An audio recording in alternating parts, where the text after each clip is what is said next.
What's good, YouTube? Today we're going to do a different look on Market Watch, but a lot of the same old. We're going to look at a lot of prices, but today we're going to talk about the impact a set's going to have on the market. Now, everyone's focused on Destiny Soldiers coming out, and this has caused a huge overlook on what's coming in the future just in 2 months. And that is the Dark Side of Dimensions Gold Edition pack. So, the Gold Edition pack, what all comes in this? You get 3 Dark Side of Dimension movie boosters where the entire set is reprinted gold. This is insane. So, we're going to see the gadget prices tank, even though they're being highly played, because these are going to be ripped open by casuals. What comes in these are 2 gold secret rares, either Crystal Dragon or Duza the Meteor Cubic Vessel. 2 brand new cards, basically. And then a gold secret rare of either Dark Magician or Blue Eyes. And it says all gold cards. So, the entire set of the movie pack. This movie pack was one of the best cards for stores. I talked to a lot of store owners, and they were very, very happy with how the movie pack did for them. And it was a great mesh between casual and competitive. One of the best sets ever. And this raises 2 huge other questions. What will it do? What will it do to the prices? And what will happen with Gold Series this year? Is this our Gold Series? Because we've been getting a premium gold every year. Does this mean that this is our premium gold of the year, a reprint set? And this isn't the first time we've seen a reprint set. It just went a lot less noticed because it didn't get a rarity change. Duelist Pack Kaiba slash Yugi. Duelist Pack... no, it was Duelist Pack Kaiba and Duelist Pack Yugi were reprinted unlimited, and you had all these unlimited Ultimate Crush cards running around, and it affected the price for a while, but slowly we've seen it rise back. So, what does this mean? I just have a bad feeling for the entire movie pack line. It's going to be overprinted. We're going to see the cards everywhere. I don't have much faith in the promos being gold rares. Gold rare is not everybody's favorite rarity. It's a highly liked rarity by people who enjoy cheap cards, so you see it a lot. But it's definitely not good for the prices. This is good for a player, though, as well. You have access to all sorts of cards now that you didn't before on a budget. So, like, the gadgets should be back down to $2, I would think. Despite them being so heavily played in the meta. And that's just something I wanted to bring up. This set's highly overlooked, almost talked about by nobody, and you as a viewer may have known it's coming, but nobody's been screaming, "The sky is falling, the sky," because a lot of the cards aren't that expensive, but a lot of you guys got gadgets, and so if you're not going to be playing over the winter break, might be time to get rid of them. Now, Denko's sekka has been seeing a lot more play. It's still around that $10 price range from its original bump from hype. It had gone back up to 8. We've seen it at its low of like 5, 6, and now it's back up to 10. This is notable because of Paleozoics. Paleozoics are playing back row heavy, and we're already seeing the jokes of Denko being summoned. Not really useful in BA and other strategies that aren't going to be able to use rank 4s, and probably Paleozoics themselves, but every other deck that's abusing rank 4s like ABC, especially with the Brilliant Engine, can abuse the heck out of Denko against Paleozoics. And we see it's actually more expensive on eBay, and we're going to see that a few times during this market watch. So TCG player pulling back the reins and taking eBay on in this market watch, because overall we just see a few cheaper things. 75 cents, 75 cents, 75 cents, an entire playset cheaper. And this guy sold 19 of them. Then we go over to Vanity's Emptiness Secret Rare. Now, this isn't a price hike per se. It's just a note. I actually did not know its price was at 17. I thought it was still all the way back at like 10 or 12. And I hadn't been keeping up with the hollowed out versions like a lot of you guys might keep up with. And so it's just kind of surprising to me to see it at 17. And I think it earns its spot. It's one of the most powerful one-ofs. And definitely a good card despite all of its printing. Now, to note, the supers are actually at $4. That's another thing I didn't know. A card that's a one-of that was so highly printed and had so many quantities being a $4 card is pretty shocking to me, but every single duelist playing this game competitively should have one in their arsenal. So it actually doesn't come as much of a surprise. We go over here and we see eBay getting smacked around again. $21. What are you doing, eBay? Interesting. I actually want to see the sold listings, and we'll go from end date recent first here. 19. So people on eBay are just spending money and could have been getting their deals over here. No Limit Gaming, a well-known shop as well. Now, 10 goldfish. Hero hype has been a thing, and even the star foil packs are $8, $8. Common, $8 from the star pack as well, so both versions of the star pack. The super, it's 8 across the board, and then we get, the DT's only 10. So to get your highest rarity card, it's only $2 more. I would definitely be, because it's earned its spot.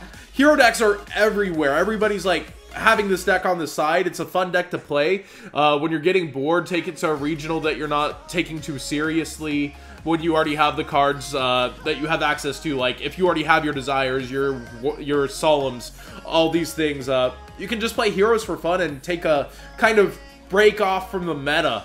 And everybody kind of has that hero deck that has played them before, because you get addicted, honestly, to Heroes. And it's just that bad deck that goes first that you love. And I'm not calling it bad right now. Trito definitely, totally awesome. Definitely makes it an amazing card into the Dex edition, where you just go Bahamut with your Bubble Mans. But man, $8 is kind of mind-blowing. I would think this would be sitting at 5 with the quantities out there, and it's just surpassing everything. But $2 extra for the special version of it? That just seems too low. And over here, eBay getting smacked around again, but this is the price point I kind of think it should be at, 14 to 15 for the hollowed out version. And I really think I think the regular should be 5, but $8, I guess it's just going up, because Totally Awesome is that good. It's that good, so I can see why it's there. Cyber Dragon Nova. So these next 3 are going to be follow-ups from my last Market Watch. Somebody said I should have included the other cards that go with them. $2.50, $2.75, and $3. eBay's winning this one for just now, because we see it at $3.25, $3, and then $4 on the Ultra. So this is why I think Infinity is way too low for its price point. It's only $6.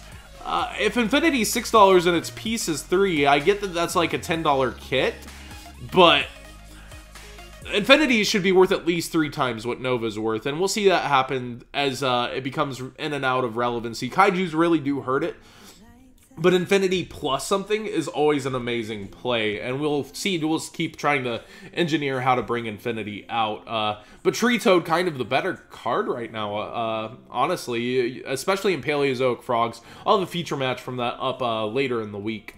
So, Garnet, $7. You see people actually in my videos finding cheaper alternatives. In the DT, 15 here, kind of the proper placing for it, like how I would have thought Goldfish would be. Because you only run 1 to 2 Garnets, you're running 2 to 3 Goldfish usually now in Tree Toad Heroes. I think a lot of the lists I've shown might have been 3, but I haven't looked too hard. And $7 for the Super, so kind of that double pricing. And 7's pretty high. But that's why you see the cheap alternatives, and if you value that 100 attack, which if you're a competitive duelist and you want every situation, you go with Garnet. And $7 even over here on eBay, and then $7.50. So one of the first kind of even outs that we've seen today. And then Seraph Knight, $8.50 lowest, $8.50 light play, $9 light play. So after these two get sold out, where does it actually land? I didn't look at that. And you see the normal is quote-unquote 10. So it looks like it's on the downhill. But actually $9.50 after the one near mint at $8.50 goes out. So 10's about where it's at. This person's offering a pretty good deal, Team Gar Gaming. And then you see it over here on eBay at its 10. So again, TCG player offering some cheaper copies, but there's only 2, and then you go back to the not near mint. So somebody's trying to get rid of theirs fast, or make a quick buck, quick flip. And so $10 is realistically where it's at. And this one's a near mint / light play. That doesn't make much sense. You should be one or the other, guy. Near mint light play 4, and near mint $10 as well, with best offer available. With best offer available. Never be scared to send a best offer of like $9 if you're trying to get a deal. And in today's final segment, this card's worth what? I was picking bulk. and actually got one of these. Lucky enough. Lucky guy, right? And the lowest is at 25. So I've always collected TP cards. I actually have it here. And this is kind of the stuff that makes me enjoy doing that on the side. I'm not really going to sell it. I collect my old cards. I love cards like these. If you send me in, like, Astral Pack fusions and stuff like that, I just keep them in a box upstairs. This is going in my box upstairs. And you can see that nice slight miscut here on the side. You can see it on the back, too. Just a really cool card. Overall, TP2 vanilla. And he's worth 25 bucks on both mediums. 23 light play, 24 non-descriptive. Let's see if it's mint. And not really getting a clear description here. Name and version, condition. Please read description of condition grading below. It doesn't say it in the title though, does it? Am I missing something? TP2 rare plus. Is the plus the grading? Nope. So he's just not saying the grading on his card. But yeah, it looks to be a $25 vanilla from the olden days. Kind of cool. And I just enjoy finding out things like this in Emptiness today that I didn't know the prices of. And it's rare that I don't really know my prices. But because I try to keep up, but it's impossible. There's so many cards. It's impossible to keep up with everything. It's impossible to know that Mikazuki no Yaiba has been 25 for a while.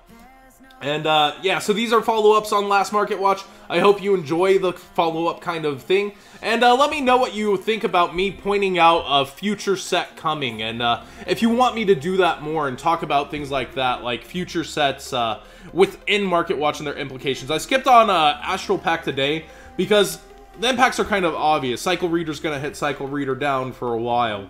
And Dupe Frog is going to hit the common down because a lot of people are going to have the super and prefer it. So I think those things are kind of obvious. But Ulti Swap Frog, very nice. Repping that YBM Yu-Gi-Oh! Black Market shirt today. Definitely check them out. A lot of things go down in that group that are super funny. I'm not going to link it. You just Yu-Gi-Oh! Black Market in Facebook. Super easy to look up. Definitely a fun group. And yeah, that's about it for today.